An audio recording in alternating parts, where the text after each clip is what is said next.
The NCAA takes another legal blow. Could that set off more realignment? You are Locked On College Football, your daily podcast on all things college football. Part of the Locked On Podcast Network, your team every day. Welcome, everybody, to another episode of Locked On College Football. I'm your host, Spencer McLaughlin. Thank you so much for making this your first listen or your first view every day. Part of the Locked On Podcast Network, your team every day. This is your daily source to stay up to date with the biggest stories in the greatest sport on planet Earth. Realignment, coaching carousel, transfer portal, we've got it all. Today's episode is brought to you by FanDuel. Make every moment more. Right now, new customers join today. You'll get $200 in bonus bets if your first bet of $5 or more wins. Visit FanDuel.com/lockedon to get started. Do you know what just happened up at Dartmouth? We're talking about Dartmouth today. Sound like Al and I were talking about practice. Yeah, we talking about Dartmouth today, and we really need to. Then we'll talk about Tennessee and a couple of portal quarterbacks later in the show, but right now, let's focus on Dartmouth. The National Labor Relations Board has deemed that the Dartmouth men's basketball players are employees of the university, which really strikes a javelin right into the heart of the argument from the NCAA that athletes are student athletes, they are amateurs, they are not professionals, cannot be paid as such. This is going to have wide-reaching ramifications. And yesterday on the show, I talked about the SEC and the Big Ten. They're attempting to form a committee that could work to try and solve these sorts of problems, and this is why. This is just a continuing snowball effect. There are other court cases across the country, whether it's Tennessee taking the NCAA to court over their alleged NIL violations and the enforcement mechanism and all of that being out of sync and out of whack and everything. You've got USC in court with the NCAA trying to argue that their athletes are student athletes and not employees. And let's just say it's not going very well for USC. All of this instability right now is going to trigger a radical change in the SEC and the Big Ten putting together that committee. Something needs to come from it.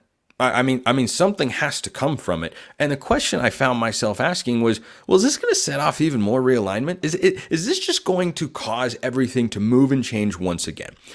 I don't think that answer is yes quite yet. But you give it 2 years and suddenly we could have some dominoes fall and puzzle pieces fall into place that causes to see more changes for conference affiliation and the structure of college football. Because the Dartmouth ruling, as I understand it, is narrow, meaning that it's only applied to Dartmouth because that's the matter at hand. But if that ruling is broadened out to the rest of college sports, suddenly you are creating a completely different paradigm in the world that we know and love as college sports fans. And so when you do that, you beg the question, well, if this is going to fundamentally change, if we're going to look at these athletes as employees and need to be paid, what do we do with these big giant media deals? Because these media rights deals that were just signed by the Big Ten and the SEC and the ACC has theirs and the Big 12 got theirs and the Pac-12 didn't get one, RIP Pac. Though, as I talked about on yesterday's show, they're going to try to make a comeback. More on that in just a moment. When you have all of this money going around, if the athletes are not a part of it, which they are not a part of the deal, there is no revenue sharing with the players for these media rights deals, but then suddenly there's a ruling that goes to the entire sport that makes everyone go, oh, we do have to be giving them a part of the money. Could they go back on those deals? Would they have to change? Would the structure have to change? Could you move to a world in which you just have two power conferences and everybody gets pulled in and you separate it by region and set it up kind of like the NFL? Could that take place? That sounds like complicated legal jargon. I am not a lawyer. When I said narrow ruling, that was the extent of my legal expertise here. So I think that for college football, everything feels really unsteady and unstable. But I think the conferences are going to be able to survive it all. I think the conferences, if they have to end up paying the players, what they will do is individually, not from the NCAA directive, but they will individually look at their universities and say, okay, if we have to pay players like they are employees, then we're just going to do that and hold out over the course of these media deals. And there isn't going to be a massive reshuffling. There could still be one in a couple of years. I'll get to that in just a sec. But I think a massive reshuffling, the likes of which moves us to an AFC versus NFC type model, a la what there is in the NFL, in which you have, hopefully, I would hope, a combination of both the Power Four and the group of 5 teams and schools and any independents that are out there as well, worthy of playing at that sort of level, involved, so that everyone can play this sort of sport and inform something that looks like what Chip Kelly has outlined before, which is football breaks away, runs its own sport like Notre Dame does, and everything else plays in a conference, and that's all good and fine. And those non-revenue sports or men's basketball, they continue along as they have, though getting perhaps some revenue sharing there. For the realignment front, as it pertains to a particular former, though not technically defunct conference out west, I don't think this changes anything right now. For Oregon State, Washington State, the Pac-2, and the rebuild, I think their plan is remaining steady. So Washington State President Kirk Schultz has been flexing his muscle, at least as best he can, in the eyes and world of the college football playoff and the committee there. Because the college football playoff, as we know it, expanding to 12 teams, only has a contract and a media deal for 2024 and 2025. And right now, Kirk Schultz is acting in a way that makes me think he wants more realignment for his conference going forward. Because there is a vote, or they want to have a vote, the Power Four conferences do, to change the structure to a 5 automatic conference champions of the highest ranked of the group, plus 7 at-large teams, rather than 6 plus 6, but that requires unanimous support. Kirk Schultz is on there. The Pac-12 is done as we know it, still exists as a legal entity though, and so he's putting his foot down and saying, until you give us and Oregon State guarantees financially that we'll be able to remain competitive in the future, that we'll be able to continue to funding our athletic departments at a Power 5 level, which he has expressed numerous times as a continued priority for his university, and his department has reflected that as well, then he's not going to give them the vote they want to go to 5 plus 7. That could be a dangerous game, because you're going up against the power players trying to say, hey, you need to give me something that I want. And he doesn't have a lot of leverage, but what leverage he does have, he's flexing right now. And whether or not he gets a concession on that front and gives perhaps Oregon State and Washington State, Power 5 legitimacy and money and revenue and everything so that they can try and rebuild the conference one day, that's the realignment that could take place within the next couple of years. And 2026 is the year to watch. That's when the Mountain West media rights deal ends. That's when the college football playoff contract expires. And it's when Oregon State and Washington State have their temporary alignment with, or affiliation rather, with the West Coast Conference come to an end. So all of that could transpire in 2026. And I imagine that would get announced probably about a year from now. So this is going to be a continuing and developing story, because I just look at that Dartmouth ruling, and that is so significant and can send a shockwave across the entire sport in a way that we haven't seen, really, even when you factor in realignment, because it could fundamentally change the arrangement between the athletes and the universities they play for and the conferences that they compete in. That could be really big stuff. But right now, I think the conferences will keep their media rights deals until 2 years from now. We could see a little bit more reshuffling. I still don't know about the major conferences. It is very hard to predict the future, though. If you think you can predict the future, you should go over to FanDuel. You know why? Because they got everything you need over there. Happy Super Bowl to all who celebrate from FanDuel, America's #1 sportsbook. If you're like me, Super Bowl Sunday is all about scoring the best seat on the couch, grabbing your favorite football snacks, and placing some super bets. FanDuel has so many ways for you to end the season with a W or 2 or 3. Not only can you bet on who will win Super Bowl 58, FanDuel also has bets for which players will score a touchdown, how many points will be scored, and so much more. New customers join today, and you'll get $200 in bonus bets if your first bet of $5 or more wins. Just visit FanDuel.com/lockedon to sign up. That's FanDuel.com/lockedon. Go sign up. By the way, I have to toot my own horn here when talking FanDuel.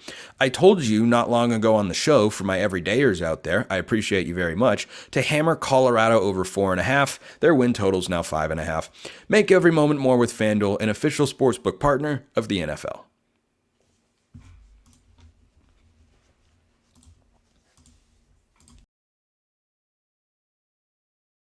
Joining me now here on Locked On College Football is Eric Cain to discuss Tennessee versus the NCAA. Is that going to make it to the Supreme Court one day? I don't know. Nothing seems out of the realm of possibility at this point. Locked On Vols host here at the network. Eric, you're closer to the situation than I am. What is kind of the feeling surrounding this NCAA coming down on Tennessee's NIL and the Vols athletic department collectively pushing back and going, excuse me, what are you doing here? Yeah. Well, it's Tennessee's been here for the last 3 or 4 years, right? Or 2.5 years, 3 years. It just had an NCAA investigation resolved, an NCAA investigation that, former football coach was paying recruits. And by the way, the alleged impermissible benefits in terms of added up to $60,000, which is just hilarious in the grand scheme of things. Oh man, that's so much money in today's world of college football. But anyway, I mean, Tennessee did that investigation for the NCAA, spent about $1.5 million, and took its punishment and moved on, and here we are again. And it's simply put, it's the NCAA trying to stay relevant. It's the NCAA trying to punish successful collectives. It's NCAA trying to turn the clock back 10 years, and it's just not going to happen.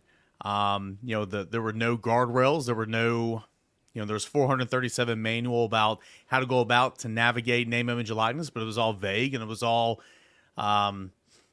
impenetrable, and that's kind of what Tennessee's defense is right now. So it just kind of is what it is. The whole thing's very petty, but it does feel like Tennessee's got a lot of support. Obviously, you won't see statements from the chancellor, the president, the Knox County mayor, the governor, senators, and everybody else, if they weren't prepared for this, if they weren't ready to go. I think it's pretty firm that Tennessee's kind of drew its line in the sand and said, hey, we're not going to back down, and you're not going to make Tennessee the example for, everybody else around the country is doing the same exact thing we are. So that's kind of the stance here from within. It seems like Tennessee's getting a lot of support even from, rival schools and programs, because everybody should be rooting for Tennessee right now because they don't want the NCAA coming and investigating them because everybody's doing the same thing. So that's kind of been a lot of the talk here at the beginning of the week. Yeah, I feel like everyone is on Tennessee's side. You can count me in that particular camp because the alleged violation is, NIL collectives can't recruit high school kids, but they can make arrangements. But you're violating a rule that was from 2018. We're going to enforce that. There's just no clarity, no consistency or anything. And I liked what you said about these instances feel like the NCAA trying to remain relevant when, as we saw earlier in as I was talking about earlier on today's show with the case up at Dartmouth and those basketball players being ruled employees of the school, these are major steps towards minimizing or completely obliterating the NCAA's influence in college athletics. And I think that this case against Tennessee is just, I've never done such a massive switch in about a 2-month span on a particular school and football program, because I was railing against Tennessee all season long, just in the sense that them being ranked to me was an abomination and I did not care for it. I still do not care for it after they lost back-to-back games by a score of 76-17 or whatever it was. It was ugly. They didn't have quality wins, and now I have completely flipped the script and I'm the biggest Vols supporter out there, man. It's crazy how the NCAA thinks they're going about this in a way that makes them look good when anyone from the outside can see, this is not what you should be doing here. No one's asking for this. You're not making anything better. Yeah, and I mean, I'm not going to sit here and pretend that I understand everything that's going on. I'm not a lawyer. I didn't go to law school. I mean, there's a lot of that. But I mean, I've been poring over these responses and these, letters and everything and just trying to make sense of it. And I've been listening to people who are a lot smarter than me and kind of dissect it. And I mean, pretty much everybody's just sitting here saying, listen, the NCAA is just, grasping at straws right now, doing whatever it can. I mean, it's losing court case after losing court case, and just lost one in Virginia, or West Virginia, excuse me, about the unlimited transfer, waiver, which I hate so much for college football. But again, it's a battle that the NCAA just lost, and it's going to lose this one, in my opinion. And again, I don't like, Tennessee fans shouldn't be thrilled that, once again, you're kind of going through the ringer.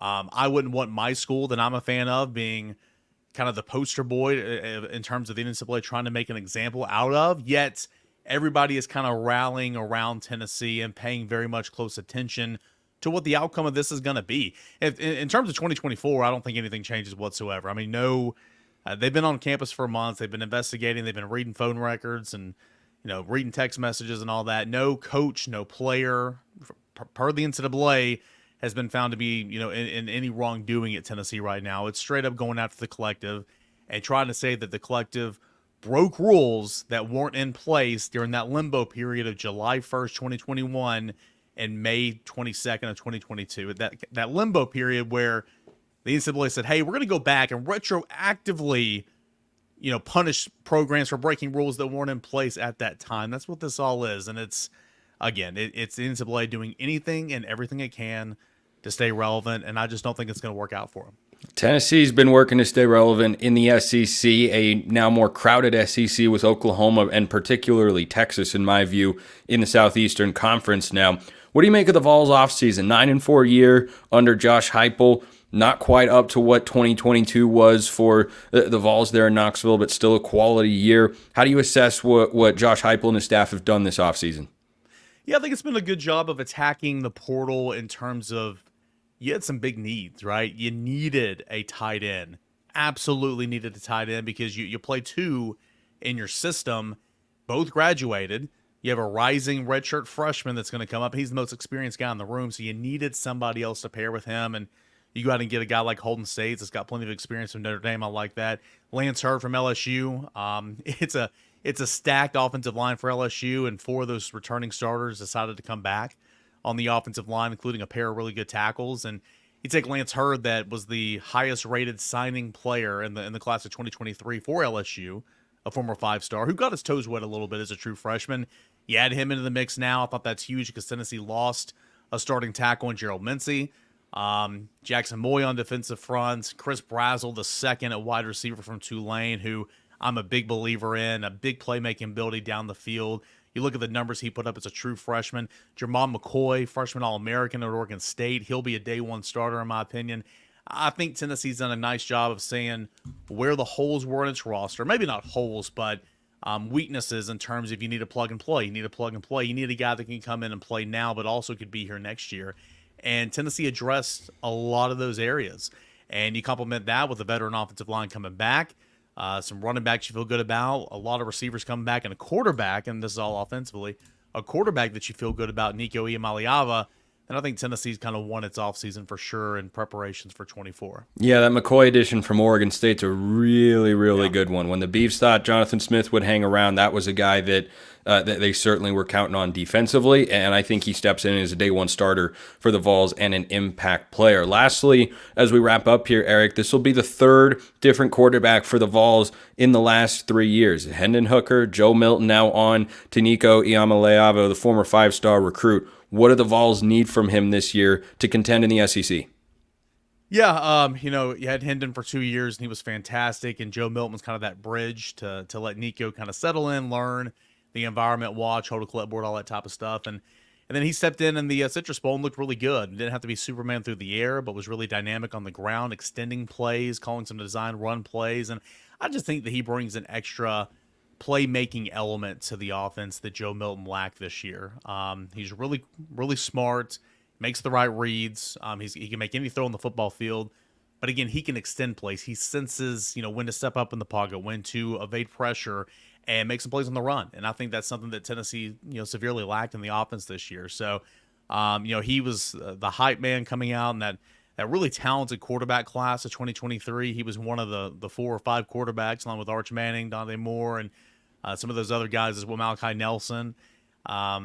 And I'm looking to see if he can kind of produce there. It's a first year starter in 2024, and if the Citrus Bowl was any indication, I think Tennessee fans are really going to enjoy him. So, looking forward to it. Again, got a toy wide receiver, got a nice left tackle to make you feel good. Got a couple pieces to kind of surround him and help him succeed in 2024 for Tennessee. And an offensive head coach as well. That certainly never hurts. Eric Cain, Locked On Vols. Thanks for stopping by. Appreciate the time. Hey, Spence, thanks so much, man. More quarterbacks you should be aware of that can make more noise than you think next year. First, we get to talk about eBay Motors. Passion, drive, and patience, what brings home the winning trophy, is also what keeps your ride or die alive. eBay Motors has everything you need to maintain your vehicle and level it up to peak performance, from superchargers, roof racks, exhaust kits, LED headlights, and more. Whether you're into speed, power, or style, eBay Motors has got you covered. With over 122 million parts for your number one ride or die, you'll always find exactly what you're looking for. And with eBay Guaranteed Fit, your part is guaranteed to fit your ride every time or your money back. Because with eBay Motors, you're burning rubber, not cash. With all the parts you need at the prices you want, it's easy to turn your car into the MVP and bring home that win. Keep your ride or die alive at ebaymotors.com. eBay Guaranteed Fit, only available to U.S. customers. Eligible items only. Exclusions apply. Who doesn't love a little Transfer Tuesday? I love me a little Transfer Tuesday. It's Tuesday, meaning we're talking about transfer players that are going to make an impact on your television screens this fall that you need to be aware of. That's kind of our mission here at Locked On College Football, get you ready for the next season in the greatest sport on planet Earth, which is a rapidly evolving and changing landscape, of course. But let's talk about a couple of guys and start in East Lansing. There's a new head coach up there, new sheriff in town by the name of Jonathan Smith. He brought a quarterback with him. It was not DJ Uiagalelei. No, he's down at Florida State in the quarterback carousel. That's Mike Norvell's new signal caller come 2024 as they look to go undefeated again. That might be difficult, but certainly not impossible in the ACC. And Florida State's brought in a lot of talent. Michigan State, I'd say, has brought in some talent, some really solid talent. Chiles is the most notable transfer portal addition they've added this offseason because he plays the most important position in all of college football. I think for both Aidan Chiles and Maalik Murphy at Duke, who I'll get to in just a little bit here, expectations should be tempered. They should be mild for these two guys who are tremendously talented individuals. But let's start with Aidan Chiles. He was one of the highest rated quarterback recruits in the history of Oregon State football. He comes to Michigan State by way of the transfer portal, in which 24/7 Sports viewed him as one of the top options available in the transfer portal. East Lansing is able to now support him going forward, and Aidan Chiles comes in with, wait for it, zero career starts. This is a guy who has immense potential. He's got the size. He looks the part. He moves well. Big arm. He can throw it down the field. You know what he doesn't have? You know what he doesn't have that you can't force in practice, you can't make happen in practice? Experience. He doesn't know what it's like to rebound from an interception. He didn't throw one last year. He didn't throw that many passes. In fact, in the games in which he appeared, he didn't throw more than 8 passes in any of those games for Oregon State. Now, he got regular action. He even, and this is a good thing for Michigan State fans as it pertains to 2024, he even saw action when the game was still in doubt. It was sort of a long-term play for Jonathan Smith if he did not end up getting another job and stayed at Oregon State.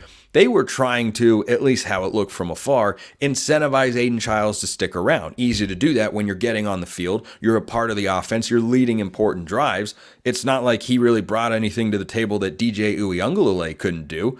They just didn't want him to hit the portal this offseason. That's, of course, mildly ironic, perhaps largely ironic looking back on it now with how things have unfolded. But Aidan Chiles has never thrown more than 8 passes in a game. He's never thrown an interception. He only knows what it's like to go in for a brief amount of time, maybe lead a touchdown drive. Now, the good news is he's got his same head coach and his same offensive coordinator. He's got his same tight end, too. Jack Velling comes over. He's got one of his interior offensive linemen in Tanner Miller. They came over with him from Oregon State. They go from Corvallis to East Lansing. So there are some portal pieces for the Spartans. but boy, they were not starting at a very strong place. And they brought in a respectable transfer portal class, a decent top 40 high school recruiting class. This is not going to be a year in which Aidan Chiles comes in, puts on a Superman cape, and soars the Spartans back to Big Ten contending world. That's not going to take place. What is going to take place is Spartan fans, hopefully, looking at a young quarterback and allowing him to get everything out of the way as it pertains to growth and making mistakes and getting better and improving. Because when a guy has never, again, thrown more than 8 passes in a game before, there's going to be an adjustment period. His potential is immense. He's got 2 really good offensive coaches in Jonathan Smith and Brian Lindgren, his OC. He is going to be a really good starting quarterback in the Big Ten. Can you expect him, though, to step in right away and even be one of the top 5 guys in the Big Ten next year, or one of the top 3 guys if you parcel it out to what's a good ratio for what's a really good quarterback in the Big Ten when you have 18 teams and whatnot? Let's just go top 5.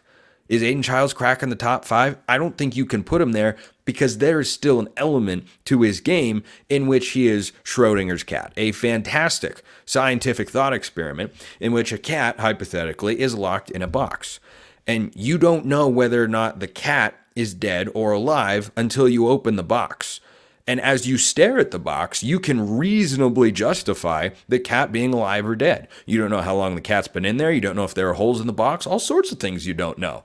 So really, you can't figure out whether or not that cat is going to move when you open the box until you open the box. And so for Aidan Chiles, this is going to be his open the box season. This is going to be the year in which you see, okay, he showed glimpses at Oregon State. He played real drives in competitive games against good teams with real defenses at the Power 5 level. Can you do that over the course of an entire game? That's the question. And he's not going to be tested until the middle of the season in a significant way. The first 4 games for Michigan State, very winnable. I expect them to win at least 2. They could win 3. They're not playing the toughest opponents in the world. Then things get a little challenging. They get a little tricky here. It goes like this. This is 4 consecutive games for Michigan State. Ohio State, at Oregon. Last time Jonathan Smith was there, he had a better team in Corvallis and lost 31-7. And Oregon's had a great offseason via the transfer portal. Hosting Iowa, not going to be a lot of points in that one. And at Michigan. If they win one of those games, that'd be outstanding. 0-4 is possible.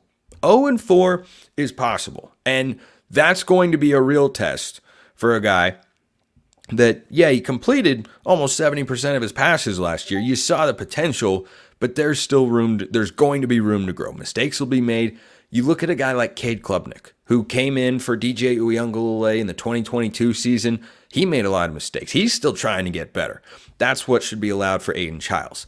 A similar logic applies to Manny Diaz's quarterback over with the Blue Devils.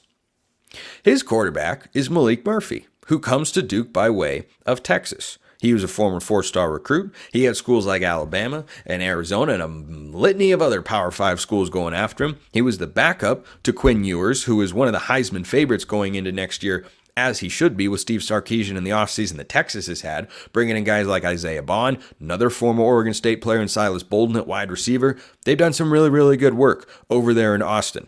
I expect them to be one of the top teams in the SEC. And Maalik Murphy goes to Duke, a place that has shown it can flash but not sustain. Much like North Carolina, ironically. They're the opposite of what they both are in basketball. They had a top 10 matchup the other day. Great game as always. Great atmosphere over there in Chapel Hill. But guess what? This is the football world. This is Locked On College Football, as we like to call the show. And so for Maalik Murphy, he goes to Duke and is certainly the more veteran of these 2 quarterbacks. That doesn't make him supremely experienced. And by the way, the potential, very real. The production so far, more extensive. You have a bigger amount of passes. You have more to analyze with Maalik Murphy than you do with Aidan Chiles. But so far, the results have been okay. They won a couple games on a team that was able to go to the college football playoff, mind you. They scraped by in a couple. They also have got a situation in which their head coach was a really, really good offensive play caller. Well, now Maalik Murphy is going to Duke, where Manny Diaz is his head coach. And we'll see how that offense looks. Though here's the thing. I think both of these pairings could be conference contenders in a year or two, whether that's Smith and Chiles or Diaz and Murphy. I think Manny Diaz and Maalik Murphy are more likely to get there. When you think of Manny Diaz, you think of, well, he was fired. Miami didn't want him. He was 21-15. Does that sound bad? He had an 8-3 season in there. They were inside the top 25, and then he went 7-5. And then after he left, they went 5-7. And this past year, they went 7-6. Is Manny Diaz a bad coach? I don't think so. I don't think he's bad. I don't know if he's great. Kind of like Maalik Murphy. They're a perfect tandem, these two. Because I've seen little glimmers of potential. I just haven't seen a full body of work yet. And if you think about the ACC and the contenders that will be there, assuming nothing changes radically on that front in college football over the next couple of seasons, what do you think about? You probably think about, well, Florida State, Clemson, and kind of anybody's game, isn't it? Murphy, in his 2 starts last year, went 35-62. He only threw for 209 yards per game. He had 3 touchdowns and 3 picks. Those were his 2 starts. They were 2 wins. That's why he's going to Duke. You have a guy who's proven he's capable of winning at the Power 5 level. But to say that either of these guys could come in and be all conference performers and lead their teams to 8, 9, or 10 win seasons this year, I don't think anybody's in that sort of mindset, and I don't think they should be. I think both of these guys should be allowed to do what quarterbacks have historically always needed to do. Learn, grow, improve, get better, and look for them to pop in 2025. Second year in the system, second year with some teammates. They'll have second-year head coaches, whereas right now they've got first-year head coaches, and there's a transition in place. It's a difficult thing to try and do. And I think that both of these guys can succeed with their head coaches and win football games. I don't think there should be big expectations for either going into 2024. Appreciate everyone listening. I will see you next time. And until then, hope you have a wonderful rest of your day.